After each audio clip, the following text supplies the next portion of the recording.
Gusto mo bang paikutin mo ang iyong partner sa iyong palad gamit lamang ang inyong ihi? Alam nyo ba na ang inyong ihi ay sobrang napaka-epektibo upang maging masunurin at mapaikot ninyo sa inyong mga palad ang inyong partner. Hello mga guys, kumusta kayo? Panibagong araw, panibagong video na naman tayo. And sa araw na ito ay isa na namang video ang aking tuturo sa inyo na simpleng gabay o simpleng pamamaraan na makakatulong sa atin. At bago ang lahat, gusto ko lang mag-disclaimer sa mga taong hindi naniniwala at hindi gusto ang mga kagaya nitong video. Please skip this video and maghanap kayo ng videos na gustong gusto nyo dahil ang video na ito ay para lamang ito sa mga taong naniniwala and gusto mag-try.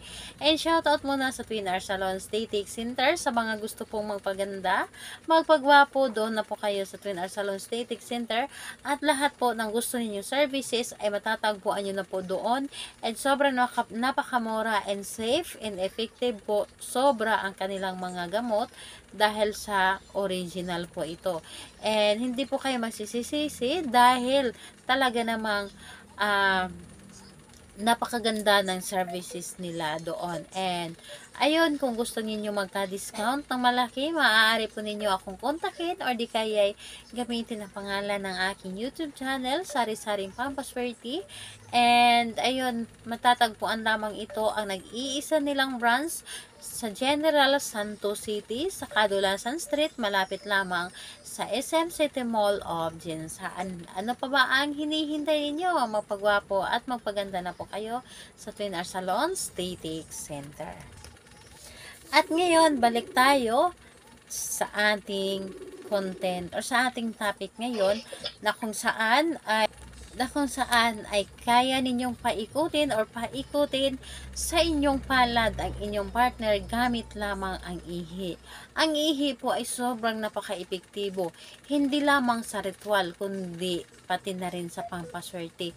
Ito ay subok ko na sa aking sarili, kaya naman ituturo ko sa inyo paano ito gawin upang mapaikot mo sa inyong palad ang inyong partner. Syempre, hindi mo lang siya paikutin, nagawan mo siya na masama, kundi paikutin mo na kung saan sa iyo lamang siya or hindi na ito titingin pa sa iba. Hindi na ito maghanap sa iba, talagang sa iyo lamang siya iikot.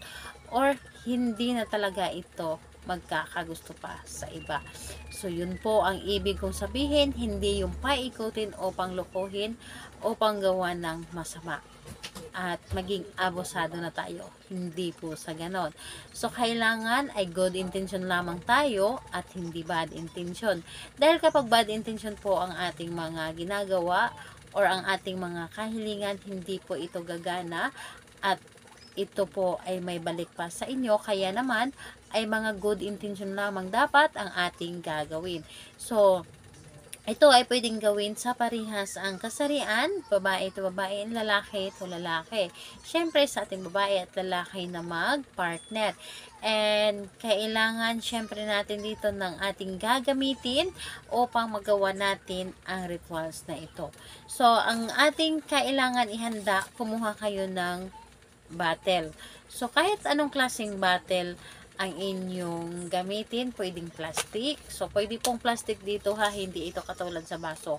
Pwedeng plastic, pwede rin nababasagin. And, kailangan po ito ay may takip. So, dapat po may takip ito ang ating bottle na gagamitin. So, pwede kayong kumuha kahit yung sa mga plastic ng juice or ano, yung mga inumin, kahit anong klaseng inumin.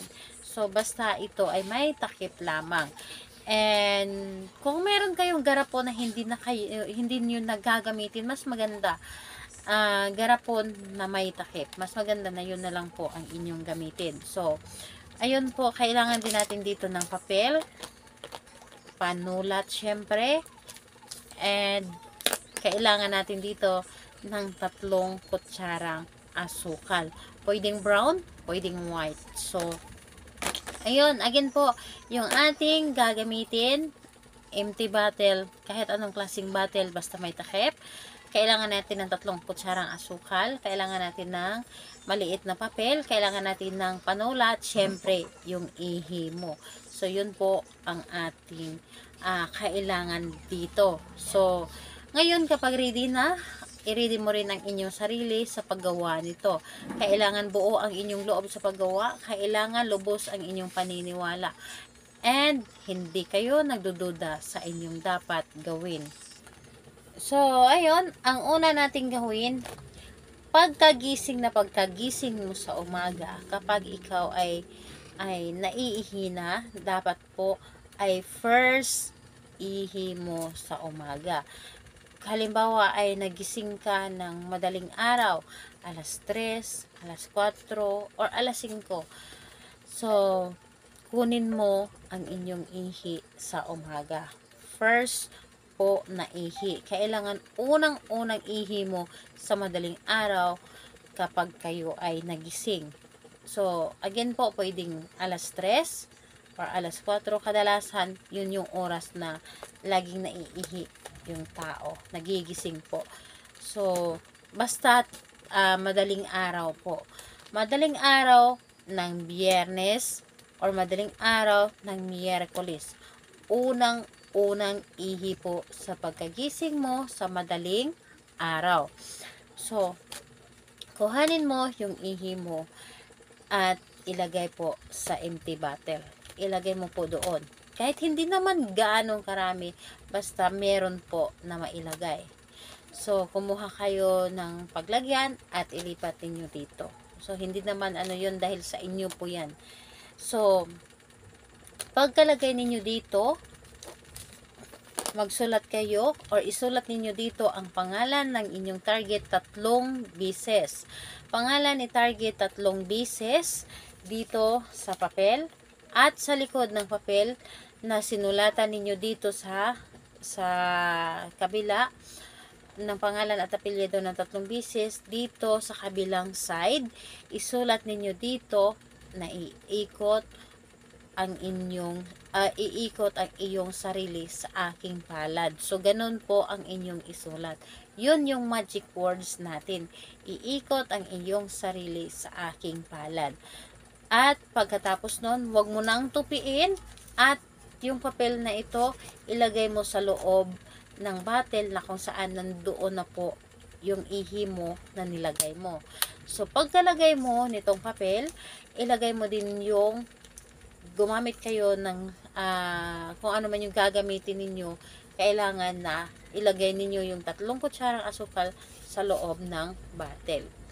So, last po yung asukal. And gumamit kayo ng mga hindi na nagagamit na mga kutsara na pagkatapos ay itapon nyo na. Dahil ihi po yung nilagay ninyo dito or ihi po yung lalagyan ninyo dito.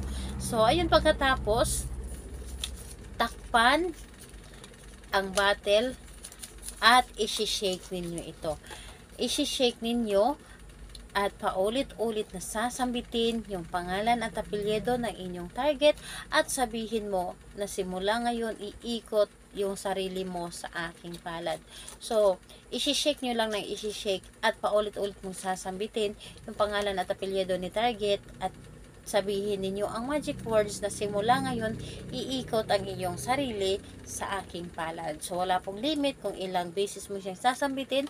Mas maraming sambit, mas maganda. So, ayun po, gawin ito sa Tuesday and Friday. Again po, unang ihi ng Tuesday ng madaling araw.